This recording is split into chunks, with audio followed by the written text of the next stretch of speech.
레위기 15장은 성병에 대해서 이야기하고 있습니다. 그것을 이제 유출병이라고 하죠. 계속되는 유출은 신약 성경에서 우리가 보았듯이 혈류증이라고 부르기도 합니다. 유출은 사람만 부정하게 하는 것이 아닙니다. 그 사람이 눕는 상, 앉았던 자리, 침상, 그 사람이 접촉하는 사람들, 탔던 안장, 손으로 닿았던 것들까지 다 부정하게 만듭니다. 레위기 15장은 이제 레위기 11장을 저희가 같이 볼 때 제가 말씀드렸는데요. 음식법으로 시작할 때 말씀드렸지만 정결과 부정이라는 주제의 마지막 본문에 해당하는 이야기입니다.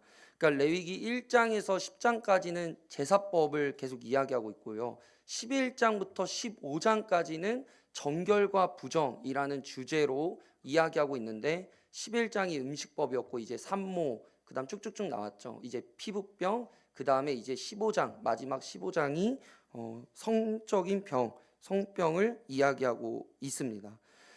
하지만 오늘 이 부정한 것에 대한 기준이 또 우리를 고민에 빠지게 만듭니다. 왜냐하면 오늘 본문을 우선 크게 5가지로 볼 수 있는데요. 첫 번째는 2절부터 15절까지의 남성의 지속적인 유출병을 말하고 있습니다. 고름, 혈액, 정액을 이야기하고 있죠. 그리고 16절부터 17절은 남성의 일시적인 유출을 말하고 있습니다. 그리고 18절이 있고요. 그 다음에 19절에서 24절은 여성의 월경, 이것도 일시적인 유출을 말하고 있는 것이죠. 마지막으로 25절부터 30절은 여성의 지속적인 유출병에 대해서 이야기하고 있습니다.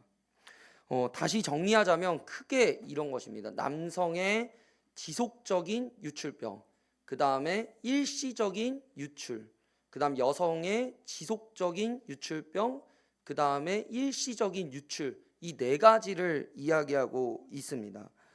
여자든 남자든 지속적인 유출병은 병입니다.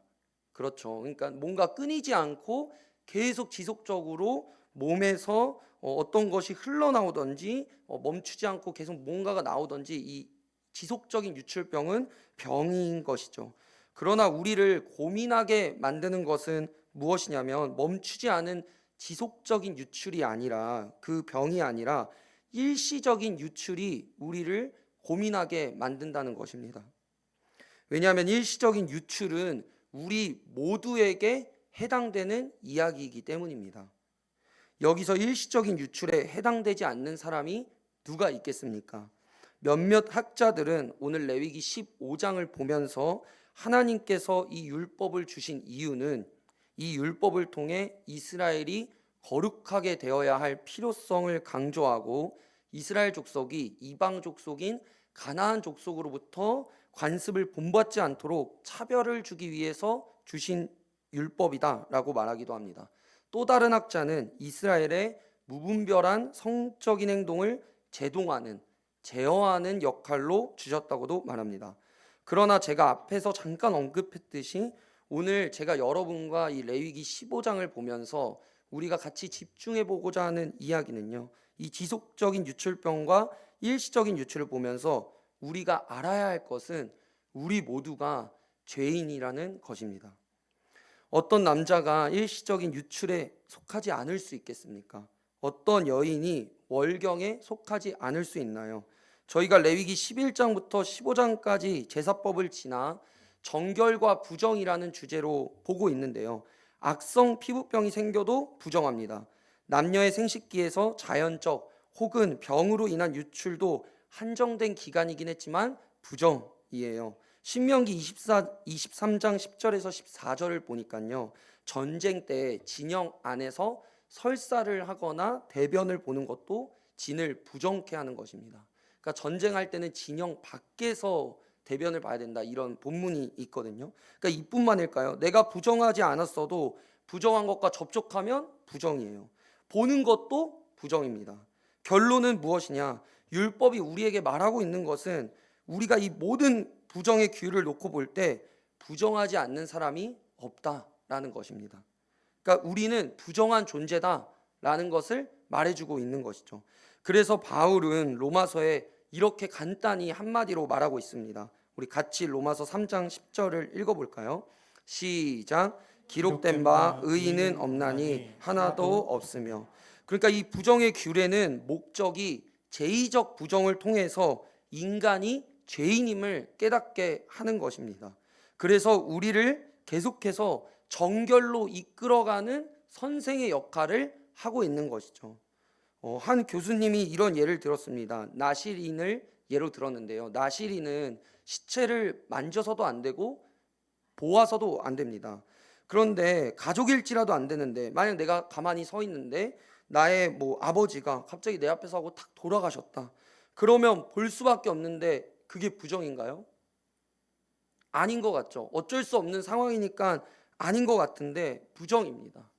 그러니까 부정이에요. 그러니까 우리는 부정으로부터 자유로운 사람이 없다는 것을 이 율법이 알려주고 있는 것이죠. 우리 모두는 부정합니다. 계속해서 율법이 말하고 있는 것은 무엇인가요? 하나님에게 그냥 나가면 안 돼. 너희가 생각하는 대로 너희의 느낌대로 나가는 것이 아니라 하나님이 정해놓으신 방법대로 나가야 된다. 이것이 율법이 계속해서 우리에게 알려주고 있는 것입니다. 우리가 하나님을 다 알 수가 없습니다. 그래서 하나님은 우리에게 자신에게 나올 수 있는 방법을 구약에서도 신약에서도 알려주고 계십니다. 하나님에게는 그냥 나갈 수는 없습니다. 우리에게 희망이 있나요? 여러분, 나 자신에게 기대가 있으세요? 아닙니다. 우리가 사람을 바라보는 관점 중에 우리는 전적으로 타락한 존재라는 시각이 있습니다. 이 칼빈이라는 그 유명한 사람이 말한 5가지 중에 한 가지에 해당하기도 하죠. 우리가 조금 타락한 게 아닙니다. 우리가 일부분만 타락한 것도 아니에요. 우리가 반만 타락한 것도 아니고 우리가 거의 다 타락한 것도 아닙니다. 우리가 전부가 타락했다. 이것이 우리가 인간을 바라보고 있는 관점 중 하나인 것입니다. 타락이란 무엇일까요, 그러면? 나쁜 행동을 하고 어떤 법을 어긴 게 타락일까요? 그럴 수도 있지만 하나님을 찾지 않아도 이상함을 못 느끼는 것이 타락입니다. 오히려 하나님과 교제하지 않아도 우리가 오히려 더 편애하는 것이 우리의 본성인 타락이죠. 그래서 우리는 바쁘면 뭘 못하게 되나요? 우리는 바쁘면 기도하지 못합니다. 우리는 피곤하고 오늘 연말이라 바쁘다. 그럼 말씀 읽지 못하게 됩니다. 그러니까 우리는 하나님 앞에 하나님 안에 계속해서 거하지 않는다면 쉬고 있는 화산처럼 우리 안에 무언가 죄가 꿈틀거리고 있음을 우리 스스로가 알 수 있습니다. 우리는 남들을 함부로 헐뜯고 우리는 남들을 함부로 판단합니다. 우리는 가만히 있어도 자극적이고 우리에게 쾌락을 주는 것에 끌리는 존재입니다. 우리는 영적으로 타락하고 하나님 앞에 서는 그날까지 이루어야 될 것이 많은 존재들이라는 것이죠. 혹시 이 가운데 자신에게 실망하고 있으신 분이 계신가요? 그러면 저는 그 가운데 잠시 계시라고 말씀드리고 싶습니다. 아니요, 자기에게 실망하신 분이 있다면 실망을 넘어서 절망하라고 말씀드리고 싶어요. 왜냐하면 비로소 그때 하나님에게 도움을 구하고 그때 우리가 하나님께 기도하기 때문입니다. 신약을 보면요, 예수님도 자신의 죄를 인정하는 사람을 칭찬하십니다. 누가복음 18장에 보니까요, 바리새인과 세리가 기도하러 성전으로 올라가는 장면이 나옵니다. 저희가 잘 아는 장면이죠. 그러니까 바리새인은 그 당시에 지도자이고 신앙에 열심인 사람들입니다. 그리고 리더이고 사람들에게 존경도 받는 사람들이죠. 그러나 반대로 세리는 어떤 사람들인가요? 세리는 이제 이스라엘 백성을 압제하는 로마에게 세금을 바치기 위해서 자기 국민들의 돈을 헐뜯어서 바치는 사람들입니다. 그래서 자신이 돈을 더 많이 얻으려면 자기 국민에게 돈을 더 많이 뜯어서 로마에게 일정한 세금을 바치고 자신이 갖는, 어떻게 보면 매국노 취급을 받는 사람들이죠. 그런데 이 상반되는 두 사람이 기도하러 성전에 올라갔습니다. 그리고 바리새인은 이렇게 기도하죠. 하나님, 나는 다른 사람들과 다르게 해주셔서 감사합니다. 저는 죄인이 아닙니다. 저는 남의 것을 강제로 빼앗은 일도 없고 성적으로 문란한 적도 없습니다. 저는 남의 것을 강제로 빼앗은 일도 없고 그 다음에 일주일에 2번 금식하고 11조도 잘 드렸습니다.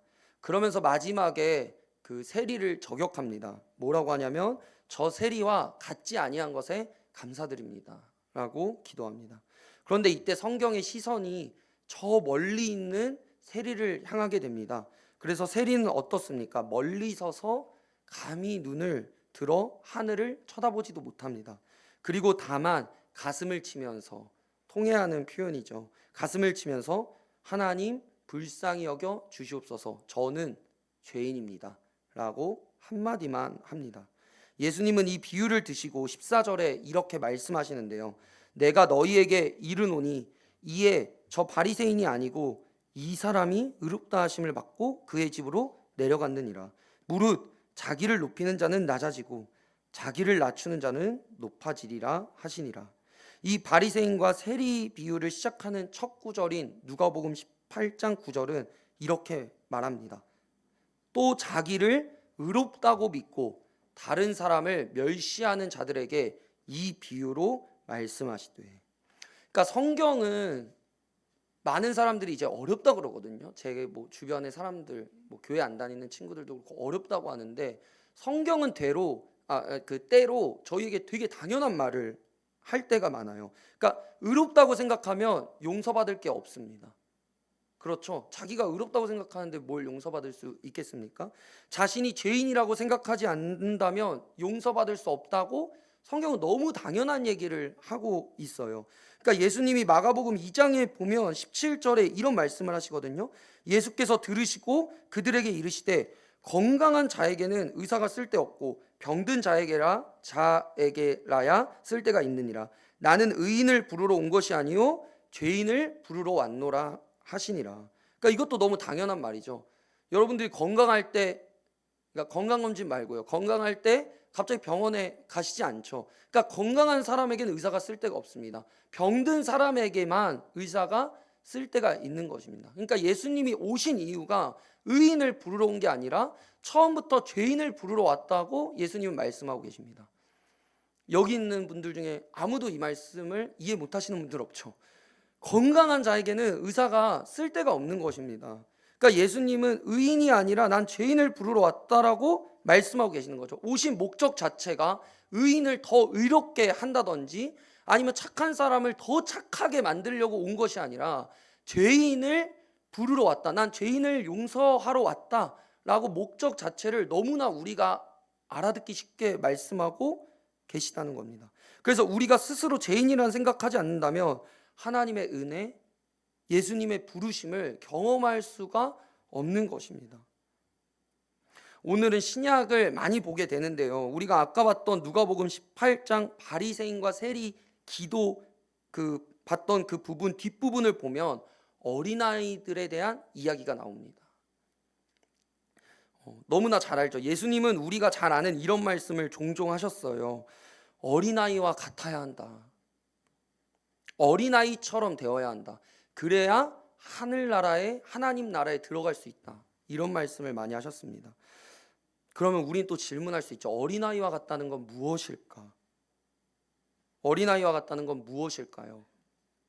정말 어린아이같이 막 행동하라는 것일까요?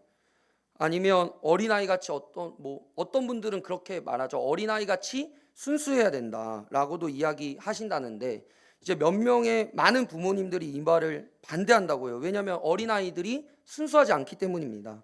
그러니까 때로는 더 자신의 이익을 챙길 때도 있고요, 더 자신이 원하는 것을 이루려고 자신이 가진 무기, 뭐예요? 귀여움과 어떤 불쌍함을 가지고 이용할 때도 있다는 거죠.